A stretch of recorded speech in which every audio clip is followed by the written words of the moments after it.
Hey, it's Chris, and I've been trying out the early Apple Arcade trial before the full thing becomes available on my iPhone, and I got a lot to tell you about. I'm gonna break this up into like 3 categories. Number 1, I'm gonna give you my early observations about the service in general, and they are interesting, so do not miss that. Number 2, I'm gonna give you some early impressions on 7 games that caught my eye right off the bat. That's also gonna be interesting, see if there's anything that you like there. And number 3, I'm gonna say, is this worth it? Even early on, we can kind of tell already. So there's gonna be timestamps for everything like you expect down in the description, so you can skip around if you want. Let's get into it. All right, so early observations. Just to catch everybody up so we're all up to speed.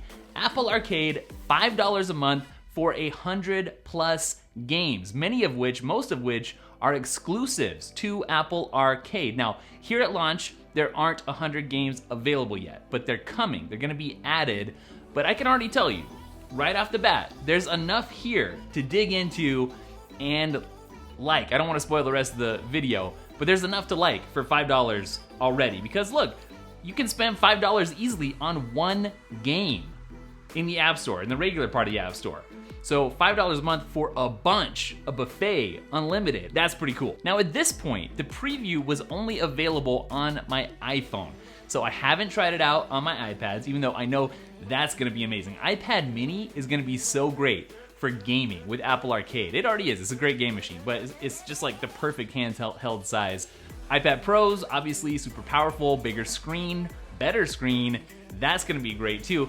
I haven't tried it on the Apple TV either. That's another place I'm really looking forward to. I have wanted the Apple TV to be a gaming console for the longest time. So I got my Red Dragon Xbox controller ready, which is very much overkill, but I wanna try it out. I haven't done anything yet except for the iPhone though. Now the arcade section of the App Store app on my iPhone is very different. It has a different feel than the rest of the App Store, and I like it because it's more engaging. And the reason is because everything's bigger.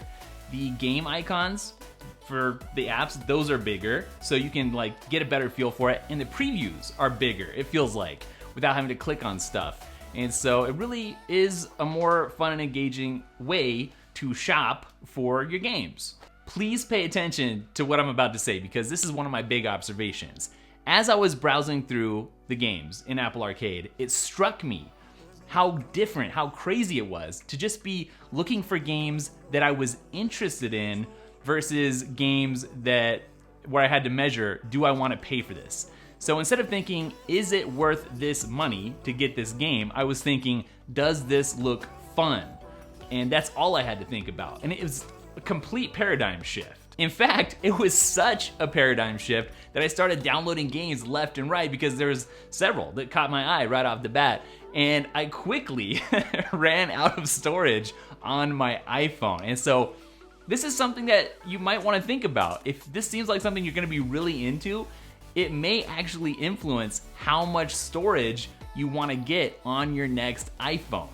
Because, man, it goes fast. And kind of along those same lines, if there's so many games to be playing now with Apple Arcade, something else to factor into your next iPhone buying decision, if you're gonna be really into this, is the battery life. Because the new 11, 11 Pro are gonna get a lot better battery life than like the 10R or the 10s Max from last year, for instance. Like 4 or 5 hours of extra battery may be useful or necessary for somebody who's really going to get into Apple Arcade. So keep it in mind. Now here's something else that's big, it's huge. It's one of the main things that differentiates Apple Arcade games from just other games you can get in the App Store. After a little bit, I mentally realized, after the fun died down of downloading all these games, there's no in-app purchases and there's no ads in games. Now I knew that heading into it, but after a while it hit me, like I realized it.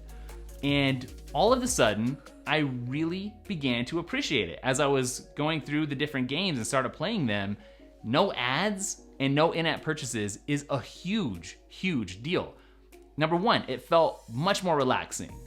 There was like less pressure and it was just more enjoyable. I really do think that not having those two things made this early experience for me with Apple Arcade more fun. I'm not joking, it was more fun. I also want to talk about just the feeling I get about the games, the selection of games in Apple Arcade, because they feel very tailored.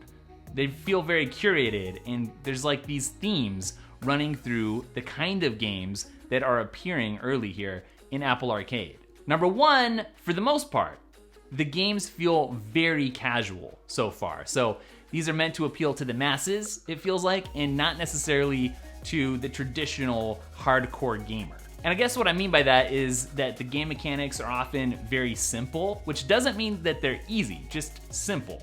There's not a lot of things that you have to memorize and different configurations of buttons and stuff. Like, you can get into it pretty easily, anybody.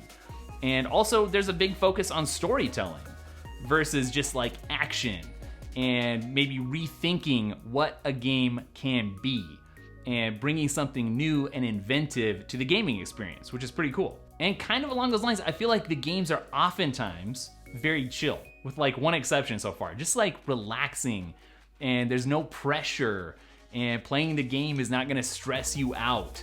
And I don't know if that's intentional behind Apple and the selection of games and the developers going into this, but it kind of seems like it so far. Just there's a very chill vibe. And the last thing I want to talk about before we jump into my early impressions of some of the games is multiplayer, which there's not a lot of so far in the Apple Arcade experience. Now, there's a couple of games where I found some multiplayer possibilities. One of them was like actual multiplayer against other people. I'm gonna talk more about that in just a minute. And one of them was like local multiplayer. You could have a couple people on the same device. But for me, multiplayer is an important part of gaming. I have nothing against like games that are solo and it's like puzzles and figuring stuff out by yourself, but I really love competitive online gaming. Like, for me, that almost is gaming because that's the kind of game that I really enjoy. There's not a lot of that so far. So I hope that more multiplayer experiences come to Apple Arcade. If so, that would be like a huge upgrade for me personally. All right, so let's talk about some early game impressions, starting with Oceanhorn 2, which by far, for me, was the most impressive game in terms of like graphics and like an open world that you can explore. This felt like the most traditional game that people might come to expect that would appeal to like more hardcore gamers, because it's very Zelda-like. If you played Oceanhorn 1, you kind of realize that. And so you're exploring this world and you got a sword and it's very fun. It's very cool. It's in depth. So the gameplay is just great and the sound effects are great. I was playing with headphones, AirPods, and I'm glad I was because you can really notice all the little details and that really adds to the experience. The gameplay was so smooth too, just like looking around and seeing everything in this really detailed world. It was impressive, honestly, genuinely. This is gonna be my favorite game to start exploring in the coming weeks. There's a game called Overland, which is a turn-based game that doesn't really feel like a turn-based game because it moves along pretty quickly. It has an interesting look to it. The graphics are very different. And it was really entertaining for me that the title screen for this game actually incorporated my iPhone notch. That was kind of hilarious. But this one definitely piqued my interest. It's one I'm gonna be exploring more, but this was by far the most intense game. Not that it's super intense, but it was more intense than any of the other games that I tried. You got somebody like dying in there like right off, and the music is like a little bit creepy. It's not creepy, but it keeps you on edge. It doesn't want you to be super comfortable. This is the one game that didn't feel very relaxing that I tried. Agent Intercept is one of the games that I tried, and I like it because it's a driving game, but it's not a racing game. It's a different take on it. It's like a spy adventure, and you're not driving straight, you're not driving to the side. It's sort of like off catty corner, like diagonal, and it's fun. Like the controls are super easy, the graphics are kind of cool, and you get to like shoot missiles, and there's a boost, and you're ramming people, but it's not like super intense. It feels kind of relaxed, even though it's like that. And the graphics I like a lot. So Mini Motorways was one of my favorite games that I tried so far, and I didn't expect to like it as much as I did. All you're doing is drawing roads for cars to go from point A to point B, but you gotta get the colors right, like if the blue cars need to go to the blue building and orange or whatever. It was fun. It was relaxing. I could play this for a long time in a sitting. It's basically a puzzle game, but it doesn't really feel like it. I don't love puzzle games traditionally, but this one, I did. So Sayonara Wild Hearts, I had to try because it was in all the marketing, and I guess I understand why it was. Once I got in there, it was really slow to get started, but once you're in there, this is the one that I was talking about when I mentioned earlier, the gameplay mechanics are pretty simple. But at the same time, that doesn't mean that it's just super easy either. But it was simple to get into once it got started, because it took a long time to get through the intro and stuff. And the story I could do without. It wasn't like an amazing story. Lego Brawls, I'm a man in my 30s, but I went for a Lego game.